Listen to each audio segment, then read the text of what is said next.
Ingat sama kan gratis. Ya pada akhirnya berlaku rumus klasik bahwa batas dari ambisi politik adalah anggaran. Jadi terlihat bahwa Pak Presiden dengan sendirinya harus membatalkan banyak proyek yang menyangkut infrastruktur yang pernah digembar-gemborkan akan dilanjutkan.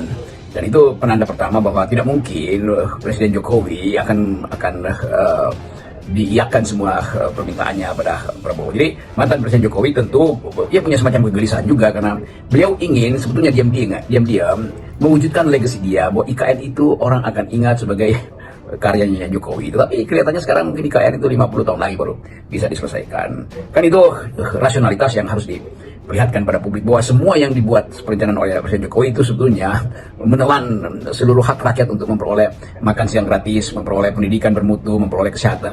Kan bangsa ini ditelantarkan karena ambisi Presiden untuk membangun menara Babel ini. IKN itu kan semacam tower atau proyek yang hendak dijadikan kebanggaan Jokowi. Jadi kelihatannya kebanggaan Jokowi itu akan dibatalkan oleh rasionalitas APBN. Jadi Pak Prabowo pasti akan menghentikan itu, bahwa nanti masih ada uang sedikit untuk merawat tanaman yang makin lama makin jadi hutan lagi itu. Tetapi kita harus pastikan bahwa seluruh ambisi Jokowi akhirnya batal.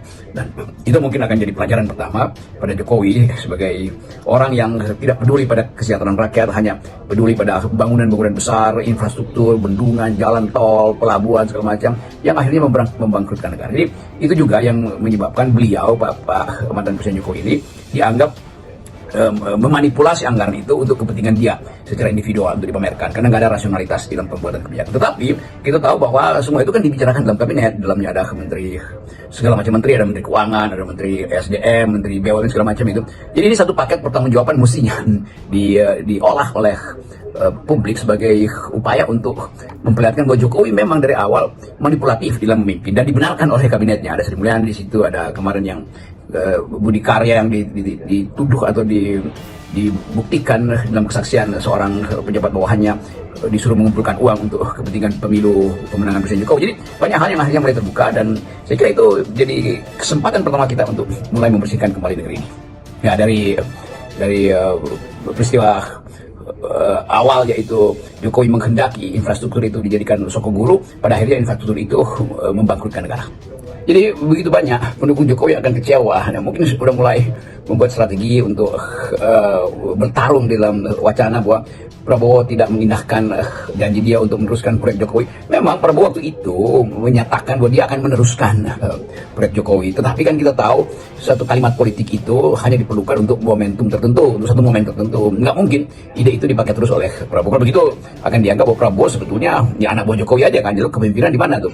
Jadi terlihat bahwa pasar-pasar ini bersiap-siap untuk menyerbu dengan wacana baru bahwa semua hal yang harusnya dilanjutkan tidak dilanjutkan oleh Prabowo, maka Prabowo akan disebut sebagai ingkar janji itu. Tetapi kita tahu bahwa perjanjian politik itu bukan perjanjian yang disebut sebagai act of good faith atau tindakan yang betul-betul harus dipenuhi. Kan perjanjian politik itu bumbu-bumbu aja tuh yang dalam ilmu politik bahkan ada dalil bahwa ada beda antara decision dan election tuh.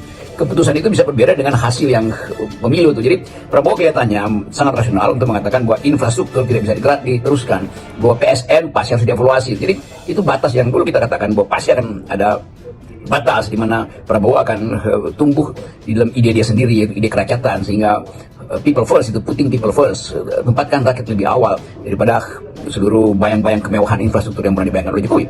Jadi kita balik pada prinsip-prinsip dasar bahwa sekali lagi anggaran itu adalah untuk dikumpulkan oleh negara untuk kepentingan negara, untuk kepentingan rakyat, bukan untuk kepentingan satu dua kelompok, apalagi kepentingan pencitraan seorang presiden. Itulah pelajaran pertama untuk mengingatkan pada mereka yang sedang berkuasa bahwa hasil-hasil pembangunan itu harusnya langsung dirasakan oleh rakyat, bukan dirasakan dulu sebagai sensasi dalam bentuk legacy ini itu. Jadi Pak Jokowi juga akhirnya harus berhadapan dengan fakta bahwa seluruh ide dia yang seharusnya sudah dibatalkan sejak 5 tahun lalu karena kritik terhadap IKN itu, semua pihak yang punya akal dan berakal sehat itu mengkritik kondisi IKN tuh.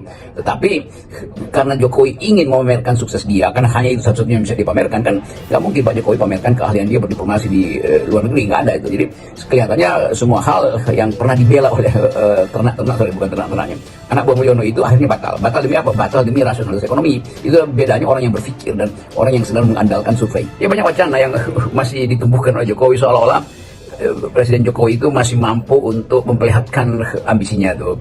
Tapi kita mulai lihat bagaimana Pak Jokowi makin lama makin lemah argumennya. Tidak mungkin lagi Jokowi datang ke publik untuk mengatakan bahwa itu masih akan bisa dilanjutkan. Karena Gerindra sendiri sudah memutuskan bahwa IKN itu adalah boros, IKN itu tidak berguna buat rakyat. Kan itu yang diucapkan oleh Pak Dasko sebetulnya beberapa waktu yang lalu. Dan saya kira keterangan Pak Dasko itu keterangan yang rasional, bukan keterangan untuk mengolok-olok Jokowi, bukan keterangan untuk mengambil jarak dari ambisi Jokowi. Tetapi secara rasional memang IKN itu nggak ada gunanya buat rakyat. Kan itu dasarnya kan, memindahkan ibu kota udah pasti perlu anggaran, menjadikan ibu kota sebagai pusat pemerintahan itu artinya menjauhkan pemerintah dari rakyat tuh. Kan rakyat itu pusat pemerintahnya ada di desa-desa sebetulnya, bukan di IKN. Jadi konsep-konsep ini yang saya kira itu diwadahi oleh semacam ambisi Jokowi untuk jadi center atau pusat dari kekuasaan itu di IKN, lalu mengatur semua hal dari situ, akhirnya batal. Dan pembatalan itu memang menyakitkan. Tetapi ternak-ternak ternak dulu nih, anak buah atau mereka yang masih melindungi Jokowi harus juga tahu diri bahwa memang nggak mungkin memaksakan. Jadi berhentilah dengan segala wacana bahwa IKN akan diteruskan, bahwa IKN itu akan disaksikan Jokowi pada masa hidupnya tuh. Semoga Pak Jokowi umur panjang dan panjang umurnya nanti akan dia lihat mungkin ya 5 kali pemilu atau minimal 5-8 kali pemilu baru itu bisa diselesaikan. Itu pun kalau dunia ini belum berubah konstruksi berpikirnya. Kalau dunia berubah konstruksi berpikirnya dalam 1 dekade ke depan, maka nggak diperlukan lagi ibu kota, karena ibu kota itu bisa dioperasikan secara computerized dari e-cloud, dari situs-situs yang disebut smart city. Itu kan bukan ibu kotanya tetapi governance-nya, itu bedanya. Jadi bukan karena di situ ada teknologi maka disebut itu sebagai smart city, sementara SDM-nya itu betul-betul tidak smart. Jadi sekali lagi kita coba untuk membayangkan bahwa IKN itu akan jadi puing-puing. Jadi sebaiknya mulailah untuk menghutankan kembali IKN, karena itu akan ongkos besar dan trade off-nya akan kita lihat terkait dengan gizi buruk yang terpaksa mesti didahulukan dulu oleh program makan siang bergizi yang walaupun masih banyak problem. Jadi sekali lagi ambisi Jokowi dihentikan oleh Prabowo karena alasan rasional, yaitu tidak ada uang. Dalam berbagai kesempatan diperlihatkan dengan sangat telak bahwa ambisi disebut aja ambisi irasional itu masih ada tuh. Jadi kelihatannya ini satu tema baru supaya kalau IKN itu dibatalkan, kalau PSN itu dievaluasi, artinya seluruh rejim Jokowi itu harus dibuktikan salah di dalam membuat kebijakan. Dan itu potensial untuk dipersoalkan. Kan ada banyak hal yang sama dengan Jokowi itu. Jokowi bisa bilang, oh ya saya salah mengantisipasi, karena itu seluruh hal yang saya lakukan tidak mungkin 100% sempurna. Kalau itu berlaku secara prinsipil, maka nggak mungkin Tom Lembong atau mantan Direktur Pertamina itu diajukan ke pengadilan hanya karena salah kebijakan. Kan ini konyol kan. Jadi kita ingin lihat bagaimana soal-soal ini juga harus diterapkan pada Jokowi dan kabinetnya pada waktu itu, bahwa mereka salah membuat kebijakan dengan akibat APBN berutang, APBN rusak, lalu disitulah sebenarnya kita sebut sebagai kerusakan. Jadi kalau pejabat-pejabat lain diadukan ke KPK, yang mesti Jokowi yang paling pertama diajukan ke KPK, karena Jokowi lah pejabat tertinggi dalam sistem presidensial kita tuh.